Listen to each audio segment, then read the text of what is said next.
Oh my God, we can see Aman. अरे अमन तो live आया है sir.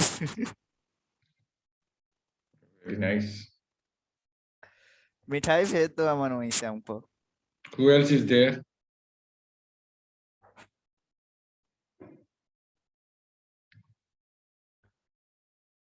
Okay. Okay, good. So let me share my screen.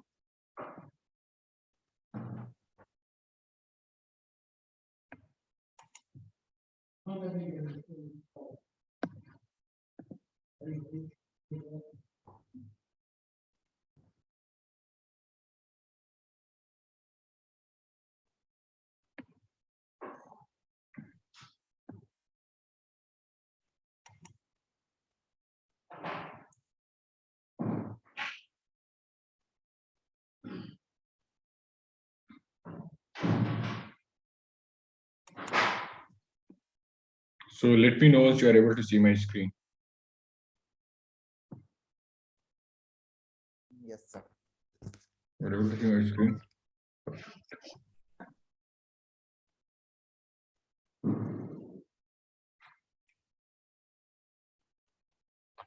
So today we are going to understand the data binding. Okay.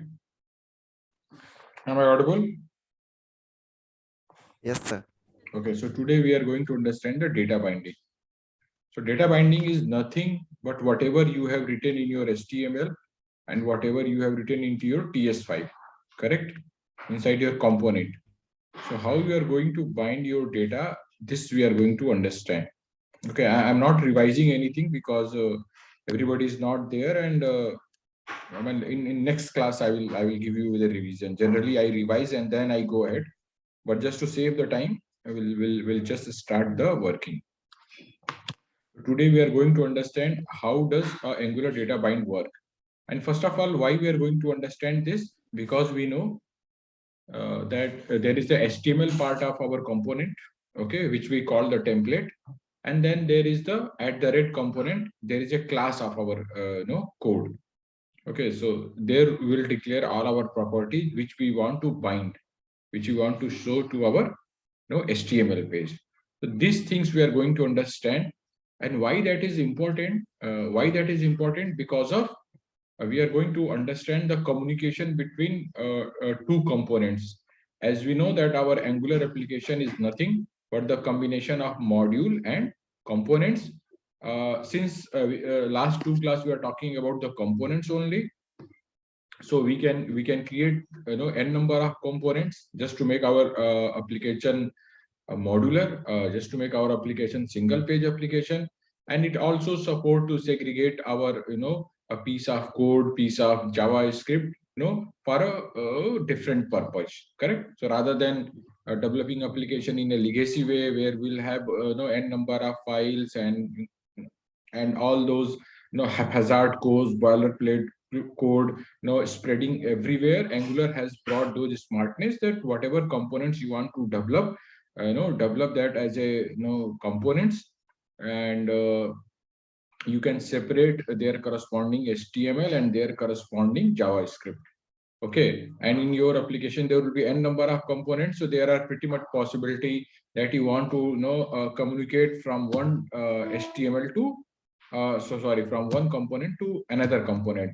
To understand the communication between two components, first thing which you are going to understand is how the data binding works. Okay, so today we'll talk less about data binding. I will talk only one thing, the interpolation. What is interpolation?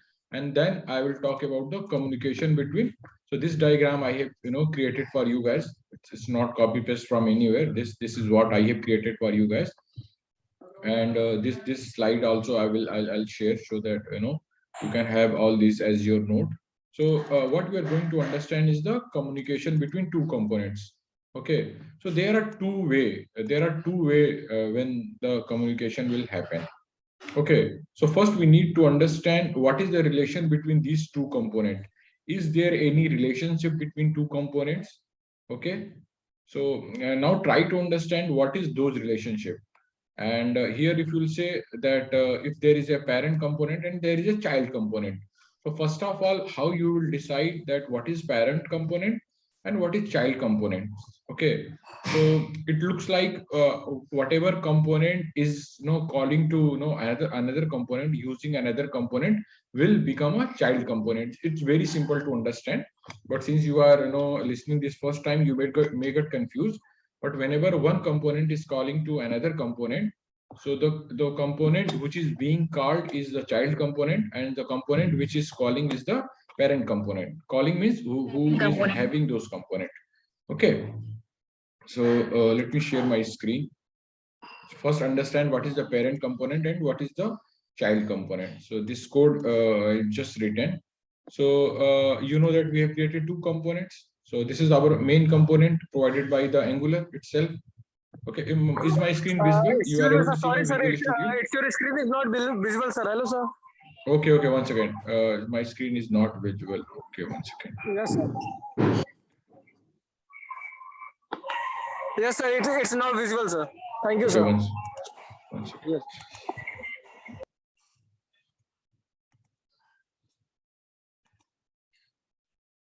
Okay. Share screen. Visual Studio Code. Is machine visible now? Yes, sir. Yes, sir. You can see Visual Studio Code. Yes, sir. Okay, so what we are talking today, we are talking about how the components communicate. Why there is a need of components to communicate? Because there is a separation of page in terms of our component. Suppose button is on one component and then you want to bring data to another component. So since these two are separate components, then we need those mechanism, correct? So if it is a single page application, if it is the same file where all the HTML, all the JSS are there, then it is easy, correct? It's a legacy way. But here there are different components, all together are different components. So how we are going to communicate within component, this we are understanding. So as I have mentioned, to understand how the components works, first we need to understand the binding of those components, and that binding of components are interpolation.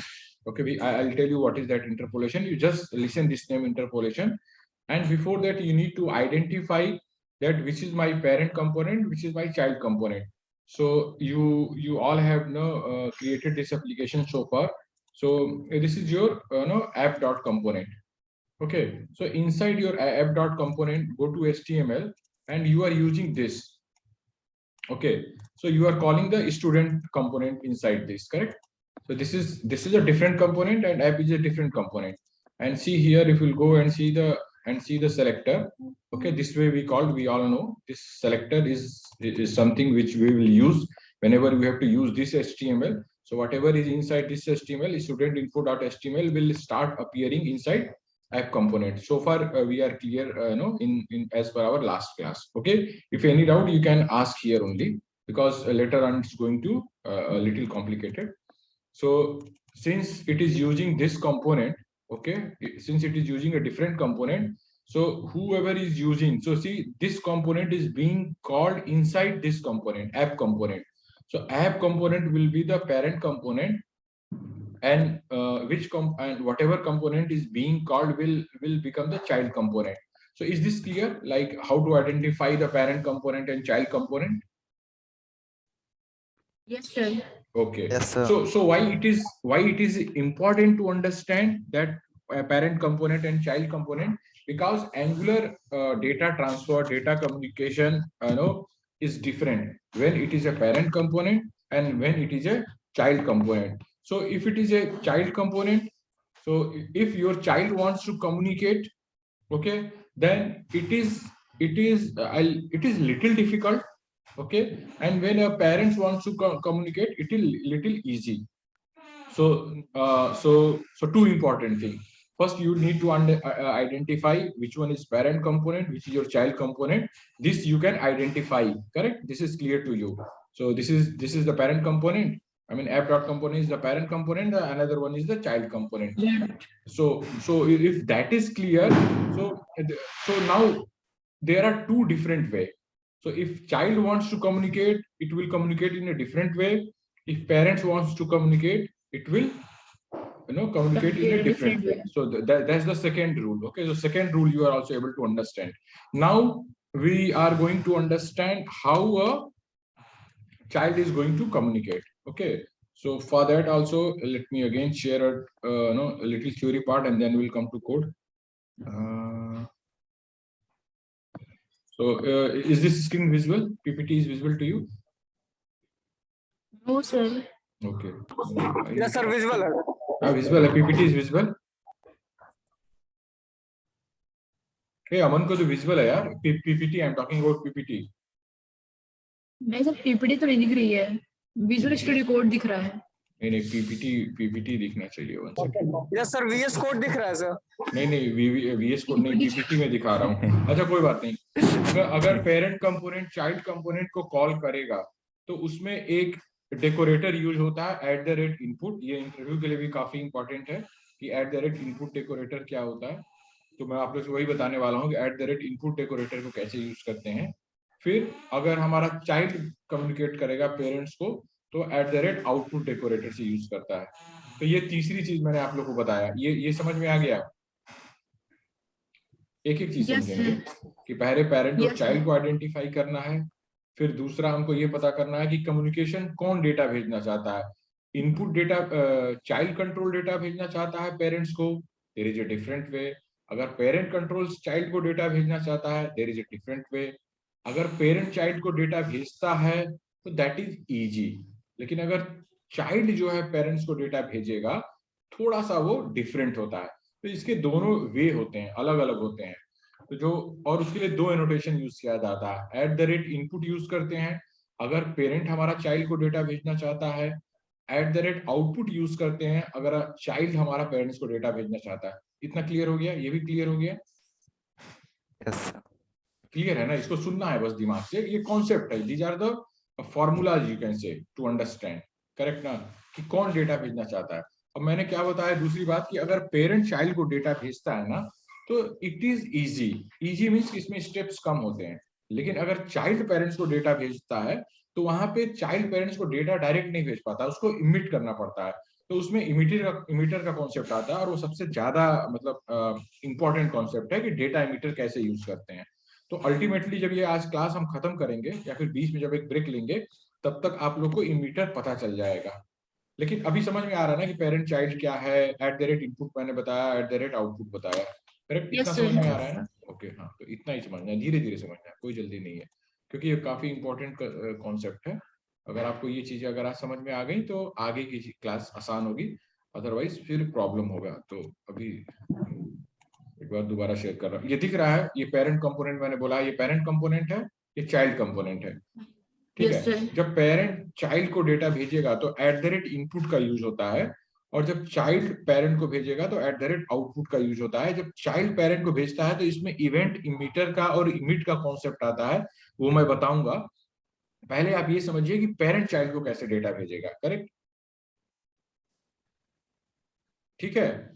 तो आप parent child को कैसे data भेजता है, अब उसका हम आपको कोड दिखाते हैं कि वो कैसे दिखाते हैं. फिर आप लोग वो कोड करेंगे तो आप लोगों को डाउट आएगा, वो डाउट हम अभी रिजॉल्व कर देंगे.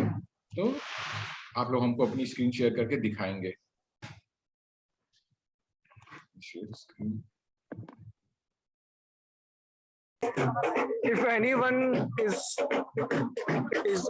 is going to code, then please share the screen.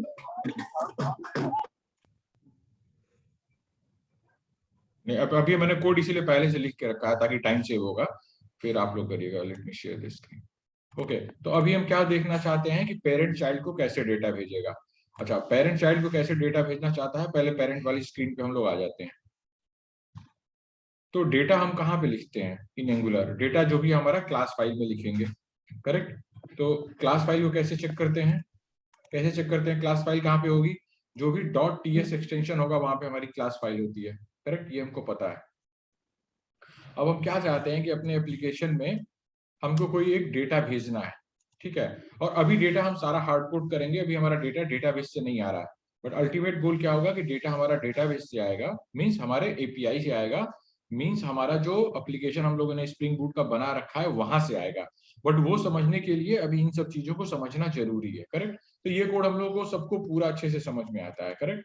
अगर आप लोगों ने देखा होगा तो मैंने यहाँ पे 2 ये नया लाइन लिखा है, ठीक है। तो हमने 2 प्रॉपर्टी यहाँ पे बना दी। अच्छा, ये ऐसे ही वेरिएबल डिक्लेयर करते हैं, इसको आप समझ लीजिए। जब हम टाइप स्क्रिप्ट की 2 सेपरेट क्लासेस लेंगे तो आपको ये सब चीजें ज्यादा क्लियर होंगी। अभी आपको क्या है कि जो भी यहाँ पे वेरिएबल डिक्लेयर करते हैं ना, तो यहाँ पे ऐसे अगर अगर अगर ये एंगुलर का एप्लीकेशन है तो पहले डेटा टाइप लिखते हैं, करेक्ट, फिर वेरिएबल का नाम लिखते हैं। इसमें क्या है, वेरिएबल का नाम पहले लिखते हैं और उसकी वैल्यू या फिर जो डेटा टाइप होता है वो बाद में लिखते हैं। तो टाइप स्क्रिप्ट का एक कॉन्सेप्ट है जो आप लोगों को समझना है, करेक्ट। ये कॉन्सेप्ट भी समझ में आ गया कि पहले वेरिएबल का नाम, जैसे अगर ये जावा है, जैसे अगर ये जावा होता तो हम कैसे लिखते, इंट नहीं, जैसे स्ट्रिंग लिखते हैं, correct, string name, string name लिखते हैं ना। इसमें ऐसा नहीं होता है, इसमें क्या है, इसमें थोड़ा उल्टा होता है। यहाँ पे नेम लिखते हैं और फिर इसका टाइप ऐसे बताते हैं, स्ट्रिंग, करेक्ट। तो ये ऐसे बताया जाता है। Is that clear type script का? And I am going to take separate class for type script.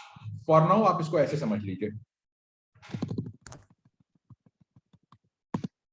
ठीक है।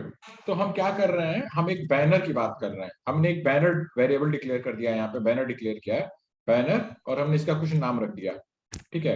जब भी हम कोई वैल्यू यहाँ पे डिक्लेयर करते हैं, ठीक है, जब भी हम कोई वैल्यू यहाँ पे डिक्लेयर करते हैं तो जो आपका कंपोनेंट है, अभी क्या करना है, इस कंपोनेंट को आपको चाइल्ड वाले को भेजना है। तो जब चाइल्ड वाले को आप भेजते हैं तो चाइल्ड वाले कंपोनेंट में हम लोग जा करके बताते हैं कि भाई देखो एक वैल्यू आने वाली है और वो पेरेंट से आएगी, ठीक है।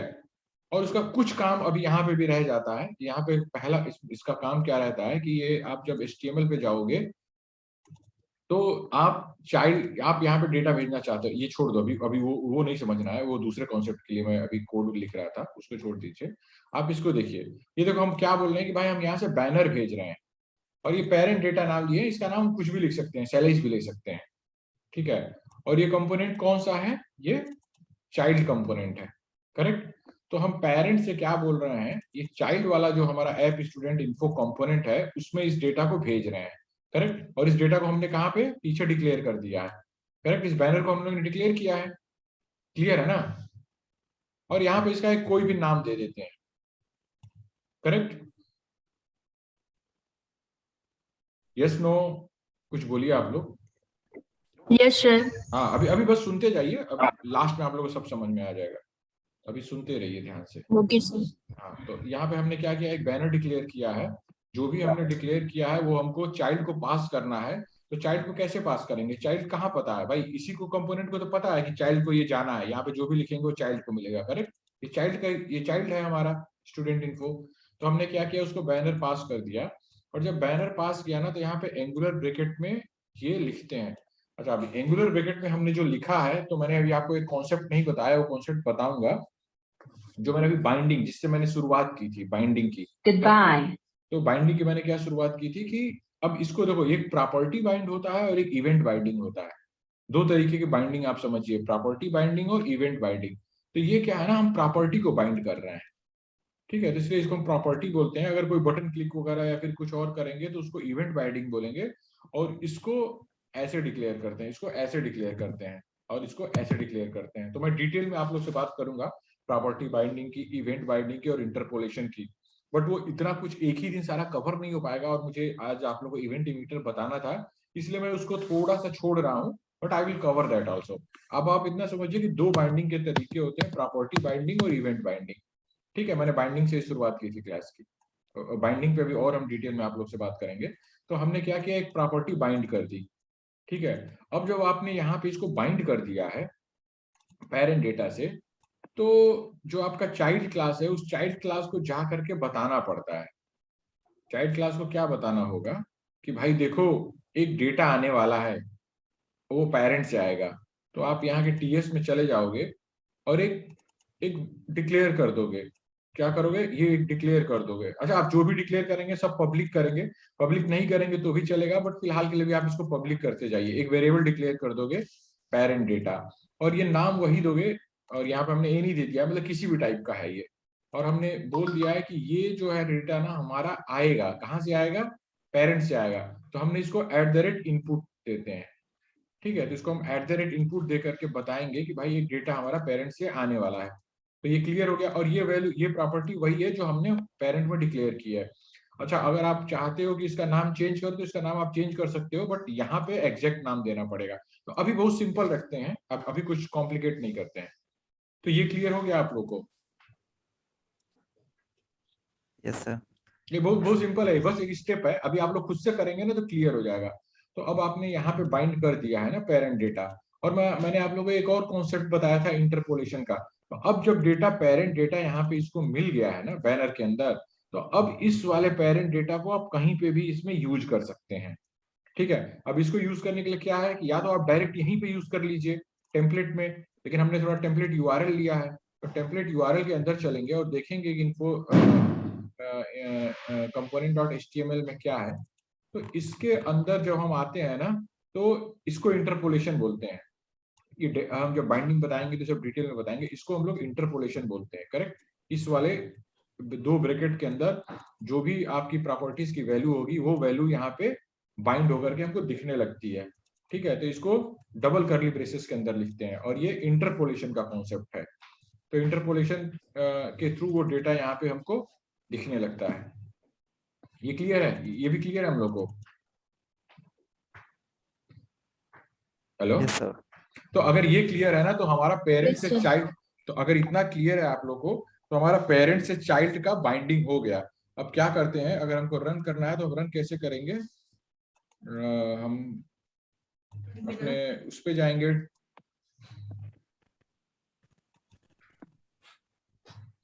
टर्मिनल पे सर। और टर्मिनल का ऑप्शन नहीं आ रहा है यहाँ पे।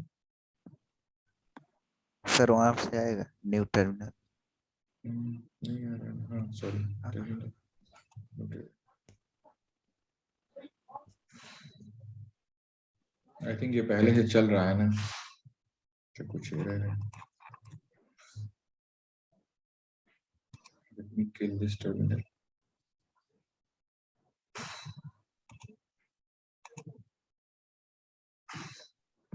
ठीक है, हम लोग क्या लिखेंगे? npm start। Yes sir.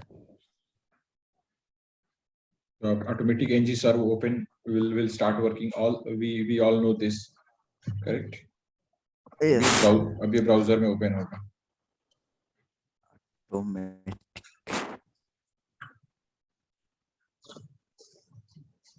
तो मेरी स्क्रीन दिख रही है? Yes, sir. नहीं नहीं, मेरा जो आउटपुट आया वो दिख रहा है। नहीं सर, अभी नहीं। आउटपुट का सर, ब्राउजर का नहीं दिख रहा। अच्छा हाँ यार, ये इसमें ऑल स्क्रीन शेयर का मेरे में ना कभी कभी ऑप्शन इस वाले में आता नहीं है।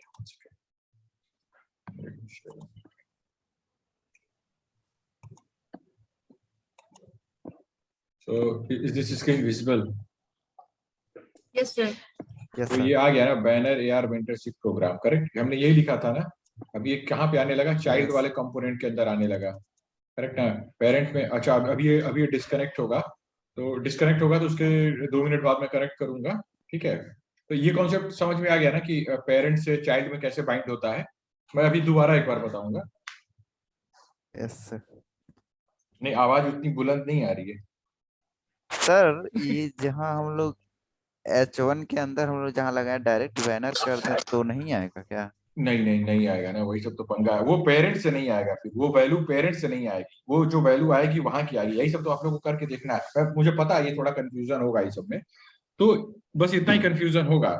इसको आप लोग समझ लेंगे तो इजी हो जाएगा। इसीलिए मैं आज इस पे ज्यादा फोकस कर रहा हूँ, इसलिए मैं बहुत सारी चीजें थ्योरी नहीं बता रहा हूँ, ताकि आप लोगों को कई बार आज ये चीज बताऊं।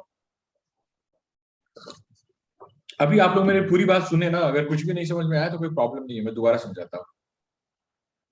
एक ट्राई और करता हूँ, ठीक है। ये 10 मिनट में क्लोज हो जाएगा, तो फिर मैं दोबारा कनेक्ट करूंगा। 1 सेकेंड।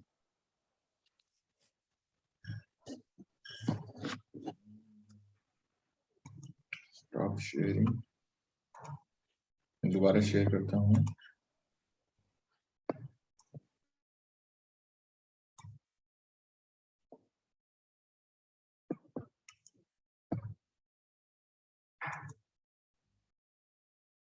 ठीक है, मेरी स्क्रीन दिख रही है? Yes sir. अच्छा, अभी हम क्या करते हैं, हमको पेरेंट से चाइल्ड के बीच में डेटा भेजना है, ठीक है, क्लियर है। तो पेरेंट का डेटा कहाँ पे होता है, उसके टीएस फाइल में होती है। तो पेरेंट क्या है हमारा, ऐप कंपोनेंट डॉट टीएस है।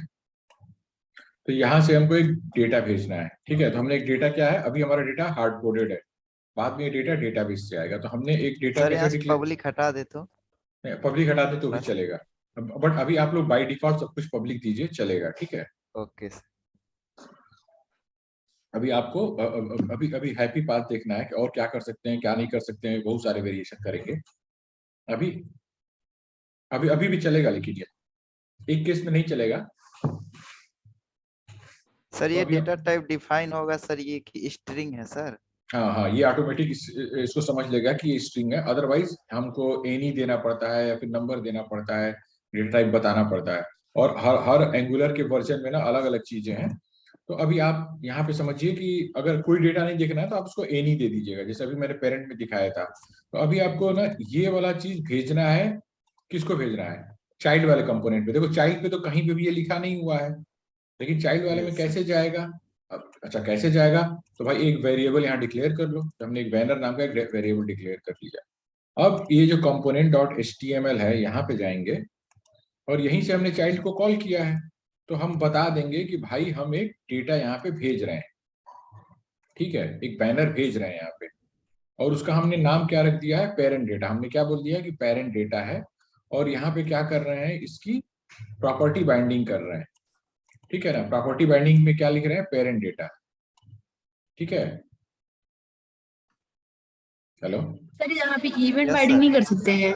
कुछ भी कर सकते हैं, वो इवेंट बाइंडिंग के लिए यहाँ पे अगला है, वो अगला इवेंट बाइंडिंग बताएंगे, कुछ भी बाइंडिंग कर सकते हैं। और बहुत सारे तरीके होते हैं, अभी अभी ये चीज मैंने एक्सप्लेन नहीं किया है, वो इवेंट बाइंडिंग भी बताएंगे। बट यहाँ पे हम प्रॉपर्टी बाइंडिंग कर रहे हैं, ठीक है। ओके तो अभी आएंगे, अभी अभी क्या है, हम देख रहे हैं कि यहाँ से डेटा भेजेंगे कैसे। तो हमको डेटा भेजना है और हमने डिक्लेयर कर दिया, और इसको स्क्वायर ब्रैकेट में जो लिखते हैं ना, उसको प्रॉपर्टी बाइंडिंग बोलते हैं, ठीक है। यस हम प्रॉपर्टी बाइंडिंग कर रहे हैं। तो now this parent data, now how your child will know. अब चाइल्ड को कैसे पता चलेगा कि कुछ ऐसा पेरेंट डेटा का कुछ आने वाला है। तो चाइल्ड के कंपोनेंट में जा करके जो उसकी टीएस फाइल है, सॉरी कंपोनेंट डॉट टीएस में हम कुछ बताते हैं। तो ये अभी अभी ये आपको ऐसे रहेगा, मतलब यहाँ पे आपको डिक्लेयर करना पड़ेगा। तो मैंने बोला ना कि फिलहाल के लिए आप कोई भी चीज पब्लिक डिक्लेयर करिए। तो आप इसको पब्लिक लिखिए और उसको सेम नाम दे दीजिए, पब्लिक।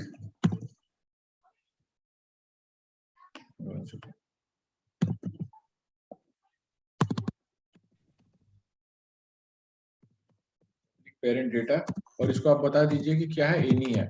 और चूंकि ये आ रहा है हमारा डेटा, तो हम इसको क्या बताएंगे, हम इसको बताएंगे कि इनपुट। इनपुट है, करेक्ट। और जब इनपुट बताते हैं आप, तो शुरू अगर आपके में ना इनपुट यहाँ पे इंपोर्ट नहीं होगा, तो फिर इसको यहाँ पे इंपोर्ट करना पड़ता है, जिससे हम लोग जावा में करते हैं, पैकेज के अंदर क्लासेस को और सारी चीजों को जैसे इंपोर्ट करते हैं। तो ये कोर के अंदर होता है, यहाँ पे इनपुट लिखना होगा, आप लोग के कोड में नहीं होगा जो अभी तक आप लोगों ने लिखा है, ठीक है। तो इस इनपुट को यहाँ पे कॉल करना पड़ेगा, वो ओके। सर अपने आप हो जाएगा, वो तो ऑप्शन देता है ना। मतलब इसमें इसमें कभी कभी नहीं देता है, कुछ किसी देता है इसमें भी। अगर नहीं देगा तो हम लोग जाके यहाँ पे इनपुट लिख देंगे, ठीक है। अभी आप लोग करके बताइएगा आप लोग दे रहा है या नहीं दे रहा है, ठीक है, इतना क्लियर है। यस तो सर। तो जब हमने यहाँ पे हमने पेरेंट डेटा इसको बता दिया, जब हमने बता दिया कि भाई तुम पेरेंट डेटा हो, तो अब इसको बाइंड कैसे करते हैं। अभी सोचो कि अब इसमें कोई पेरेंट चाइल्ड का कॉन्सेप्ट नहीं है, तो जो भी यहाँ पे बाइंड है ना, उसको एचटीएमएल में बाइंड करने के लिए इंटरपोलेशन का यूज करते हैं, ठीक है। और इंटरपोलेशन का मतलब क्या होता है कि कर्ली ब्रेसेस में जो भी आपकी यहाँ पे प्रॉपर्टीज डिफाइन है, उसको आप यूज कर सकते हैं। तो हम देखो एक टेम्पलेट के अंदर के हेडर नेम किए हैं, अगर हम यहाँ पे अभी हेडर नेम डिक्लेयर कर दें, ये हेडर नेम, तो ये यहाँ पे बाइंड हो जाएगा ऑटोमेटिक, ठीक है। तो इसमें करली ब्रेसेस से वो वैल्यू वहां ट्रांसफर हो जाती है, जो भी वेरिएबल का है, और इसको इंटरपोलेशन बोलते हैं, ठीक है। तो कोई पूछेगा कि एंगुलर में इंटरपोलेशन क्या होता है, तो आप बता दोगे कि करली ब्रेसेस के अंदर एचटीएमएल में जो भी प्रॉपर्टी है उसको हम यूज करते हैं, ठीक है। और वो उसकी वैल्यू हमको पार्स होकर के मिलने लगती है, उसी को हम इंटरपोलेशन बोलते हैं। तो हम चूंकि टेम्पलेट नहीं यूज कर रहे हैं, टेम्पलेट यूआरएल यूज कर रहे हैं, इसको भी अनकमेंट करके मैं आपको दिखा सकता हूँ। तो इसके अंदर जाएंगे student info component dot HTML, और यहाँ पे इस चीज को हम एक हेडर में ऐसे कर दें। तो उसके बाद से जब भी एप्लीकेशन को अपने रन करेंगे तो ये क्या होगा, ये हमारा अवेलेबल हो जाएगा। तो ये सब तो हमको ये यहाँ पे मिलने लगेगा, अदरवाइज ये आपको नहीं मिलेगा। आया समझ में? Yes sir. तो इतना क्लियर है आप लोगों को? Yes sir. Yes sir. तो अब आप सब लोग अपने अपने मशीन पर ट्राई करिएगा, और ये मेरा आधा घंटा पूरा होने वाला है, तो अभी ऑटोमेटिक डिस्कनेक्ट हो जाएगा। तो अभी मैं सेशन एंड करता हूँ। अभी 10:11 हो रहा है। मुझे 4 या 5 मिनट लगेगा, जितना देर में कन्वर्ट होकर के वीडियो को बनाएगा। तो 4 या 5 मिनट में मैं कनेक्ट करके आप लोग को ऐड करता हूँ, ठीक है? Okay sir. हाँ, तो एक 4 या 5 मिनट का एक छोटा सा ब्रेक रख लेते हैं, फिर मैं कनेक्ट करता हूँ। Okay, okay sir. चलिए, थैंक यू।